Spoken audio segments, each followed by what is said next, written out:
E aí galera, beleza? Esse é o podcast Depois do Treino, o seu podcast para falar de judô. Sabe aquela conversa, aquela resenha, depois que o treino acaba, mas que nunca acontece? Sempre tem alguém atrasado para ir pro trabalho ou para voltar para casa? Então, aqui é o lugar. Vamos falar de tudo sobre o judô. E aí galera, Denis aqui mais uma vez. Fala galera, aqui é o Jacques Gemo, hoje para falar sobre os nossos heróis olímpicos. Boa! Como o Gemo falou, hoje a nossa conversa vai ser sobre os medalhistas de ouro olímpicos do judô brasileiro. Nós temos 4 medalhistas de ouro nas Olimpíadas: Aurélio Miguel, Rogério Sampaio, Sara Menezes e Rafaela Silva. E vamos conversar sobre a vida deles e o que eles fizeram nas competições. Vamos começar pelo Aurélio, o mais velho e o primeiro medalhista olímpico, e talvez o que tenha conseguido mais feitos competitivos aí.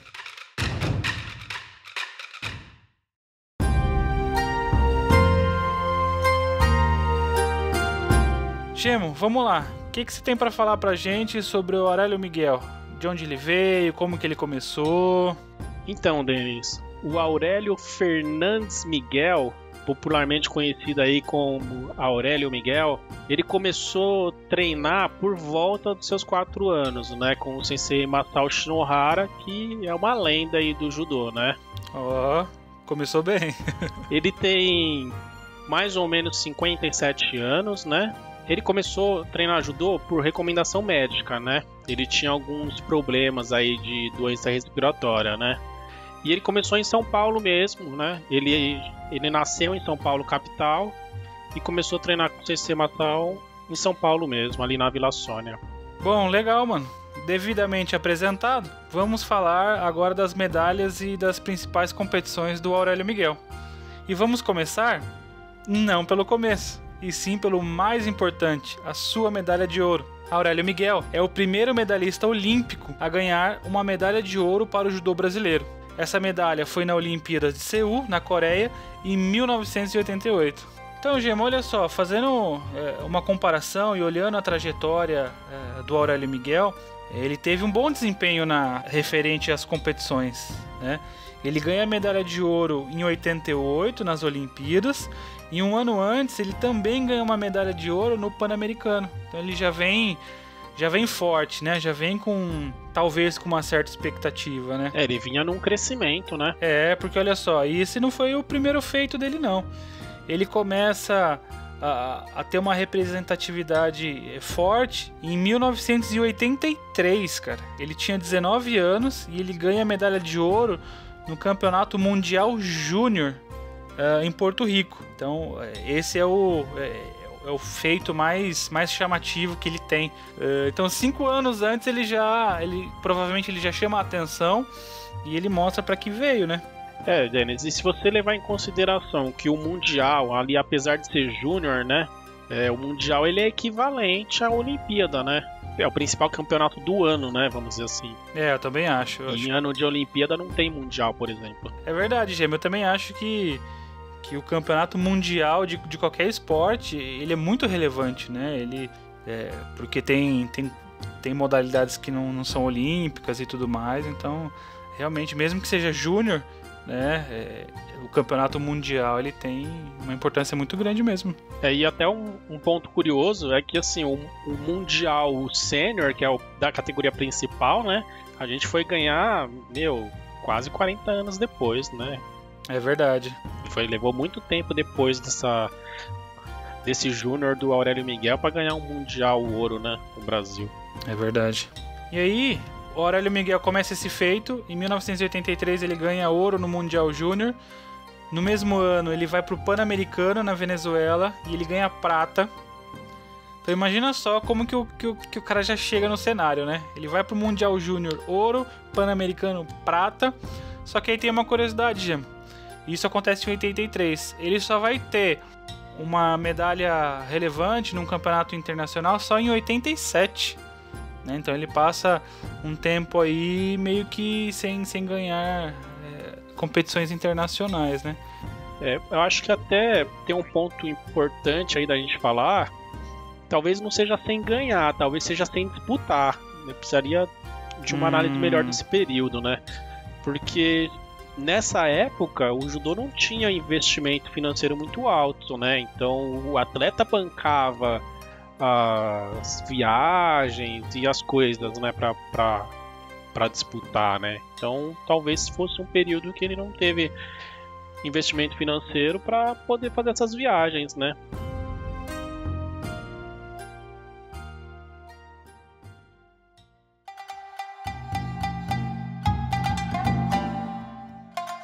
Olha só, pessoal, a gente tá falando de datas, a gente tá seguindo uma linha cronológica aqui e, sei lá, talvez possa ficar um pouco confuso. A gente vai disponibilizar essa linha do tempo lá no nosso Instagram.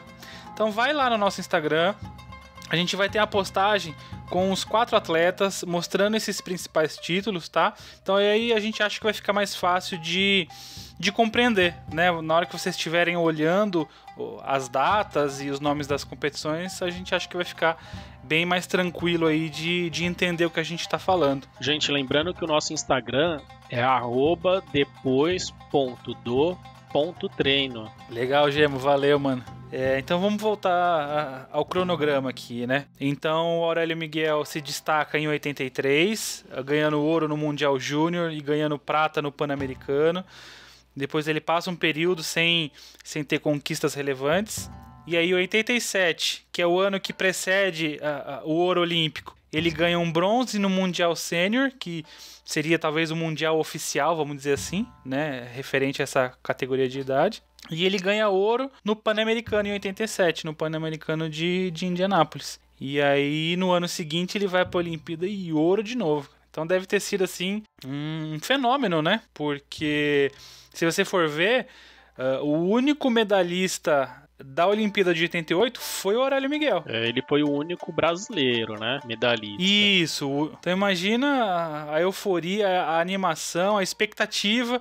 Ele vem com um ouro no Pan-Americano do ano anterior, já se destaca antes também com outras medalhas em campeonatos grandes. Em 88 ele consegue a medalha de ouro na Olimpíada de Seul. Aí ele passa mais um período sem ter grandes destaques, ele fica mais 5 anos sem uma medalha internacional, vamos dizer assim, né? Então ele ganhou o ouro em 88 e ele só vem se destacar no Mundial em 93 com uma medalha de prata e depois nas Olimpíadas de novo em 96 com uma medalha de bronze. Denis, e aí tem uma questão bem importante, né? Que aconteceu um pouco depois da Olimpíada de 88. Opa! Nesse período, depois da Olimpíada de 88, teve um desentendimento entre o Aurélio Miguel e mais uma série de outros atletas da época, né, da seleção brasileira de judô, com o presidente da CBJ, o Joaquim Mamed. E por conta desse desentendimento, o Aurélio Miguel e alguns outros atletas ficaram aí quase 3 anos afastados das competições. Entendi. Então eles tinham alguma divergência lá e aí acabaram nem entrando para seleção, né? Então não tinha nem como disputar, né? Acabaram nem participando de nada envolvendo a seleção, né? Participavam das competições estaduais, né? Certo. Mas das que eram internacionais, que dependia das seleções, acabavam não participando, né? E aí até um ponto interessante que assim, aquele grupo de judocas, eles estavam questionando tanto o sistema de seletivas que era usado pela CBJ na época, né? Para formar a seleção, quanto as questões financeiras, por exemplo, premiação. Vou falar salário, mas não é bem salário, né? Mas a questão financeira que envolvia ali o atleta que ganhava. Uma ajuda de custo, um patrocínio, alguma coisa assim. Seria nessa linha, ajuda de custo, patrocínio, essas questões, né?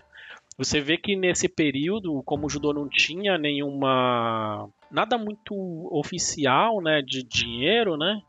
Então era uma questão muito forte para os atletas, né? Porque eles dependiam disso para fazer o treino, viagem e tudo mais, né? E aí provavelmente eles estavam em desacordo aí da forma que estavam fazendo, né? E aí, tipo, bem pouquinho próximo ali da Olimpíada de Barcelona de 92, né? Até o Rogério Sampaio fez parte desse grupo, né? Eles se reuniram ali com o Bernard Hasman, que era o secretário de esportes do governo Fernando Collor, né? Que era o presidente da época, e com o Mamed, e eles selaram a paz, né? Concordaram ali com a paz e voltaram para a seleção. Nesse período que teve esse desajuste aí, teve um risco real de esses atletas competirem a Olimpíada de 92 representando a Bolívia, mano. Caramba, meu. Então a treta foi forte, hein, velho? Foi uma treta bem forte. E aí, graças a essa radicalidade de ameaçar competir por outro país, aí teve o envolvimento das autoridades aí, resolveram o problema e eles competiram em 92 normalmente. Legal, cara. Interessante, hein?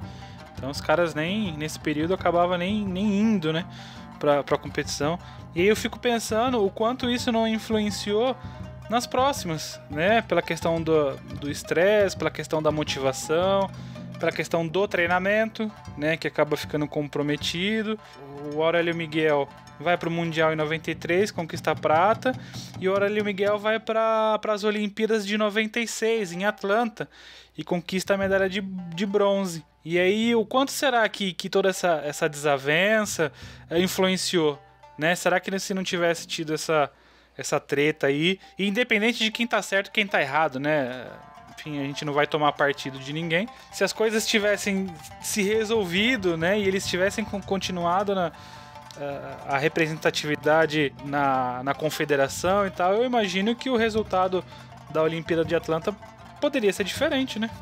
Eu vejo que assim, a falta de apoio, tanto financeiro quanto político nesse caso, né? Verdade. Foi crucial para a carreira deles, né? Porque vamos trazer para hoje, que o atleta tem muito mais estabilidade nesse sentido.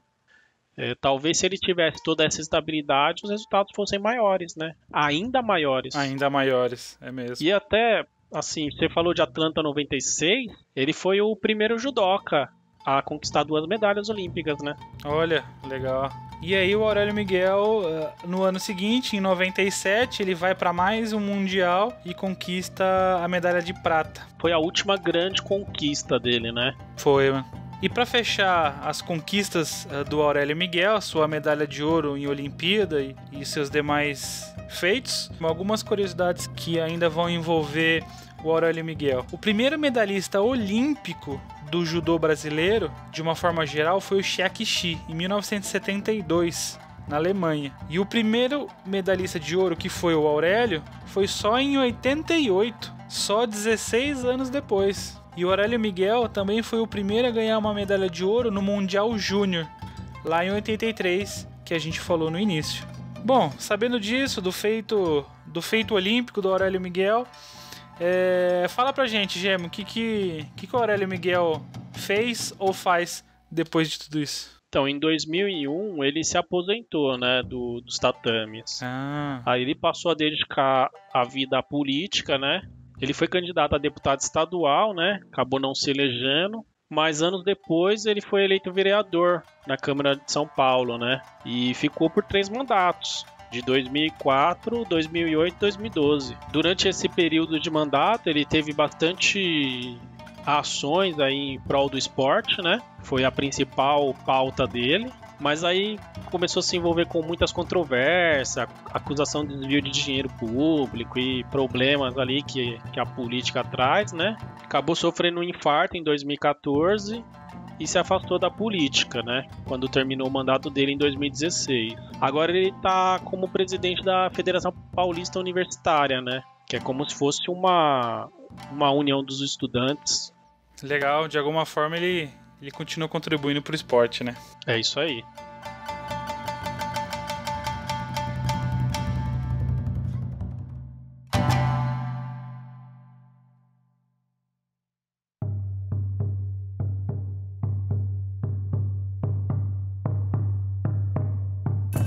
Vamos falar do Rogério Sampaio agora, o nosso segundo medalhista de ouro olímpico. O que você tem para falar pra gente, Gemo, do Rogério? Quando ele começa, onde ele nasceu, quando? Rogério Sampaio Cardoso, atualmente aí com por volta dos seus 54 anos, né?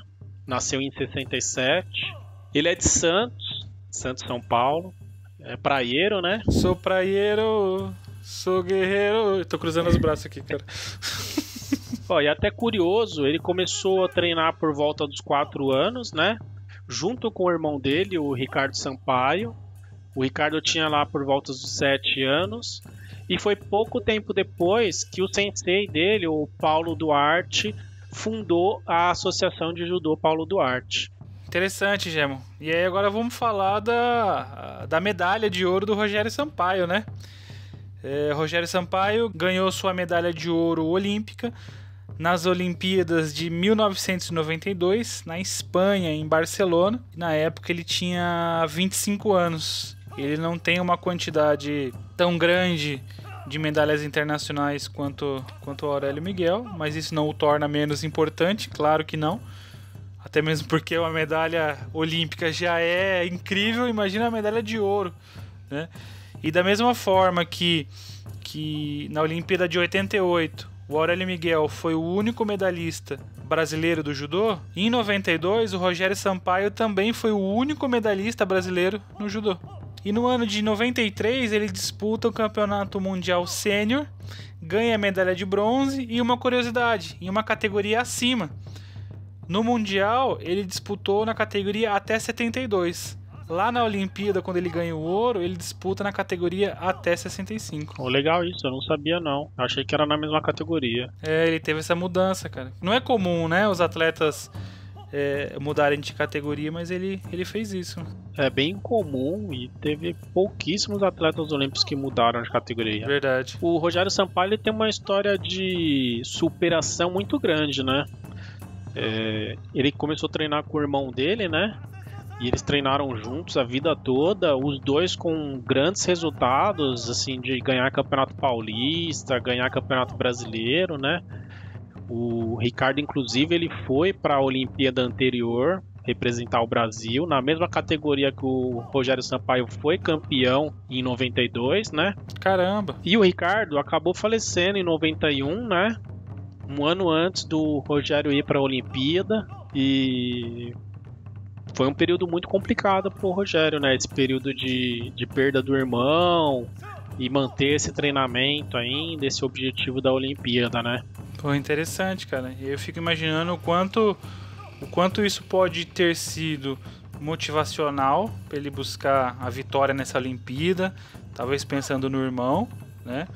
E também fico aqui cogitando o quanto isso pode ter atrapalhado para ele continuar, né, nas competições, porque ele só tinha 25 anos quando ele ganhou a medalha de ouro, né? Então talvez ele tinha mais alguns anos ali e talvez isso pode ter até atrapalhado na questão de continuar competindo, talvez as coisas possam ter perdido o sentido para ele e tal, né? Enfim, por um lado pode ter talvez incentivado ele a buscar essa vitória, mas talvez em contrapartida isso prejudicou a empolgação dele de continuar competindo, alguma coisa assim. Eu fico aqui cogitando, né, as coisas que poderiam ter acontecido e tal. É um período bem difícil, né? E você imagina que na Olimpíada ele também não tinha um judogi pra lutar, cara. Os judogis dele eram muito velhos e tal.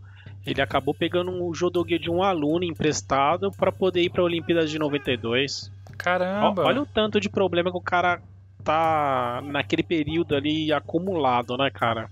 É verdade, cara. Às vezes acontecem várias coisas que a gente não percebe, né? E a gente só vê ali no final a vitória ou a derrota. Enfim, e aí não sabe tudo que a pessoa tá passando e tal. Passando e superando, né? Passando e superando, é verdade. E isso talvez possa servir até pra gente, né, cara? A gente pesquisando, lendo e conversando sobre isso, tomar isso como inspiração, né? Que às vezes quando a gente for fazer alguma coisa, seja no judô ou seja fora do judô, cara, vai surgir dificuldade, vai surgir obstáculo. E é assim, e a vida é assim, né? Nem sempre é um mar de rosas, e a gente vai ter que enfrentar e superar e tentar usar essas dificuldades a nosso favor, talvez. Mas enfim, Se isso puder servir de motivação pra gente, talvez simplesmente pra entender que a vida vai ser complicada mesmo e a gente tem que seguir, já é alguma coisa. Sim, e aí um fato curioso é que ele não participou de outra Olimpíada depois, né? A única Olimpíada que ele participou mesmo foi a de 92 e voltou com ouro, né? É verdade. E aí, campeonatos internacionais ele participa no ano seguinte só, em 93, como a gente falou, né?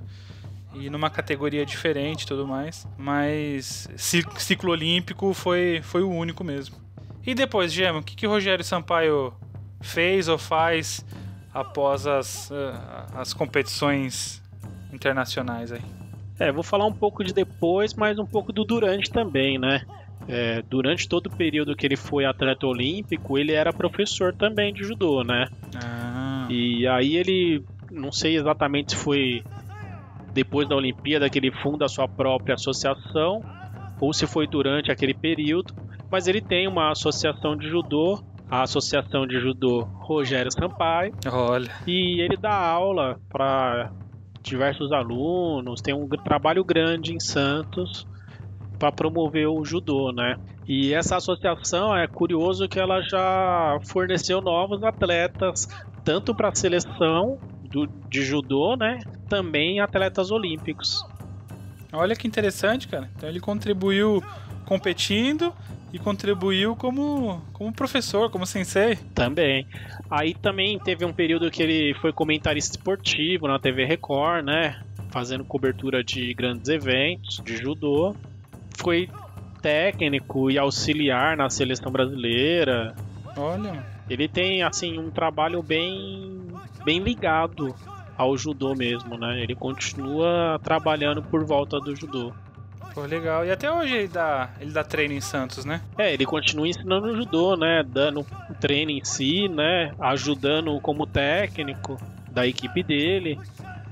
E também quando tem grandes eventos esportivos, ele quase sempre é lembrado. Legal.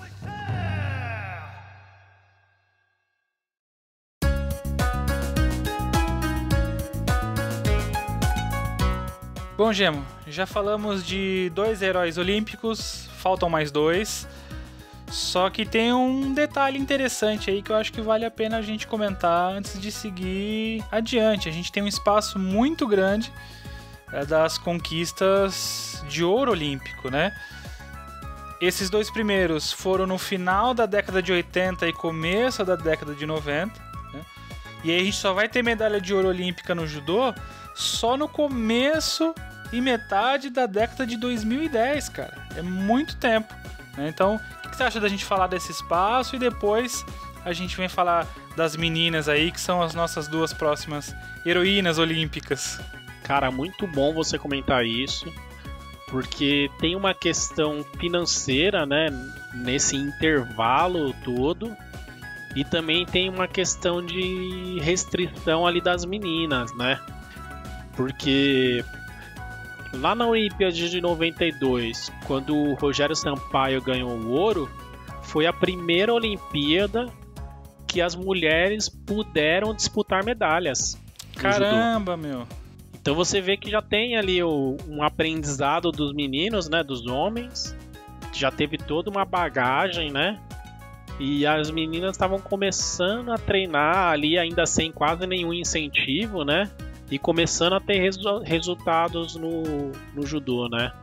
Cara, faz todo sentido essa informação pra gente entender o que acontece, o porquê das coisas, né?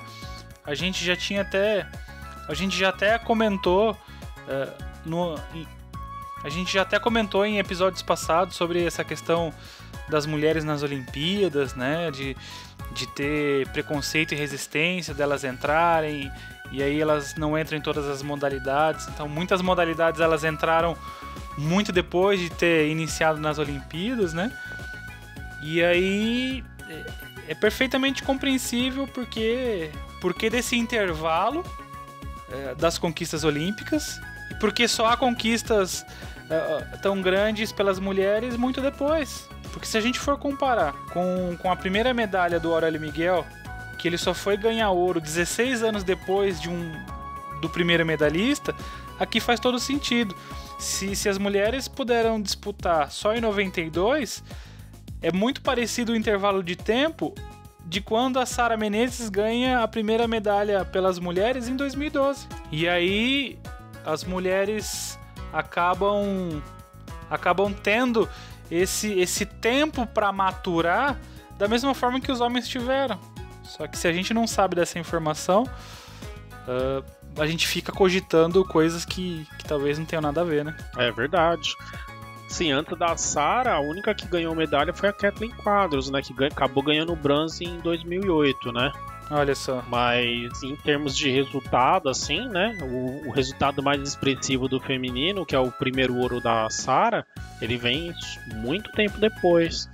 O outro contraste que dá pra gente fazer é a questão de investimento no judô, né? Investimento financeiro. Você pega um contraste muito forte ali da época do Aurélio Miguel, do Rogério Sampaio, eles brigando ali para ter uma estrutura melhor, para que os atletas sejam melhor remunerados, que eles tenham tatames para treinar, locais adequados, né? E aí você vem para medalha da Sara e da Rafaela, onde essa estrutura já está muito melhor, né? Talvez não seja ainda a estrutura ideal, né? A melhor estrutura do mundo, né? Mas assim, tá muito distante da estrutura que os dois tinham, né? É verdade. Faz sentido, cara. Eu acabei pegando o ponto de vista aí da dificuldade das mulheres, né? Na hora que você falou que as mulheres só poderão disputar a partir de 92, mas esse intervalo aí do começo da década de 90 pro começo da década de 2010 foram para todos, né? Então é isso que você está falando, questões de estrutura e financeira, acabou tirando os grandes resultados do judô para todo mundo, né? Sim, acaba impactando em todo mundo, né? Porque se você pega alguns relatos ali do Aurélio Miguel e do Rogério Sampaio, deles irem no Japão treinar. Caramba! Pra tá treinando com os melhores, né? Mas eles tirando do bolso, assim, ele conseguindo o patrocínio dele, meio que se virando. Puts. E aí com apoio de família, amigo, consegue viajar e treinar. E aí você vê o resultado, né? Isso já não acontece ali com a Sara, com a Rafaela. Já tem uma estrutura, um mínimo de estrutura, levando os atletas ali para fazer essas viagens, para estar próximo dos melhores, né?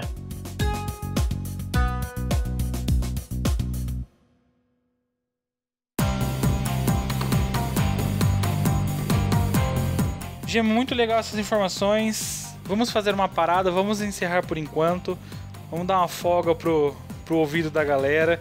A gente ainda tem bastante coisa para falar. Vamos falar da Sara Menezes e da Rafaela Silva, que são as duas próximas heroínas olímpicas aí, como você falou no começo. Boa ideia, Denis. Vamos falar um pouco mais no próximo episódio, enfatizar a carreira aí da Rafaela e da Sara, porque a gente tem bastante assunto para falar.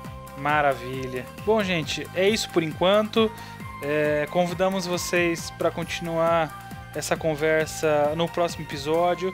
A gente tem bastante coisa ainda para falar das meninas. Elas têm feitos inéditos que vai ser bem interessante conhecer também. E é isso. Acompanha a gente nas redes sociais. Vai lá no nosso Instagram que você vai ficar sabendo quando o próximo episódio vai sair. É isso aí, gente. Acompanhe o nosso Instagram, a gente vai fazer a postagem aí dos atletas olímpicos. Até o próximo. Valeu, gente. Aquele abraço. Até mais. Uma musiquinha pra finalizar. Lá, lá, lá, lá, lá, lá.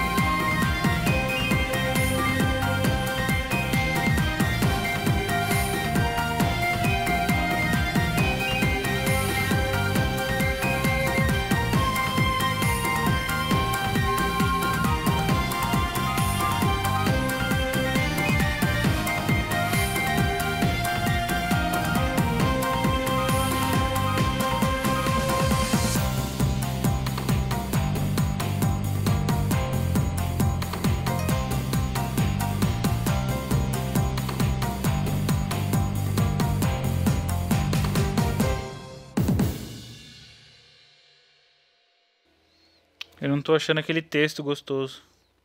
Quer dizer, eu atrasei e você não tava nem preparado. Não, tô totalmente preparado, cara. Só falta o texto. Esqueci que eu não tinha decorado depois de tantos e tantos anos falando o mesmo texto. Esqueci que eu não tinha decorado. Será que tá no episódio 0? Tá aqui no episódio 0. Não, mas eu só repito o texto 500 vezes porque eu quero, entendeu? Não é porque, tipo, talvez o Vandão queira. Eu vou ficar provocando ele, tá ligado? Eu vou ficar provocando ele o episódio inteiro. Você vê o Lázaro reclamando de repetir texto? Não reclama, né, cara? Não reclama, né? E tá rico. É verdade. Você aí faz 2 vezes, fica reclamando, tá pobre. Mas ele não reclama porque tá rico ou tá rico porque não reclama? Bom, eu não ia arriscar, né?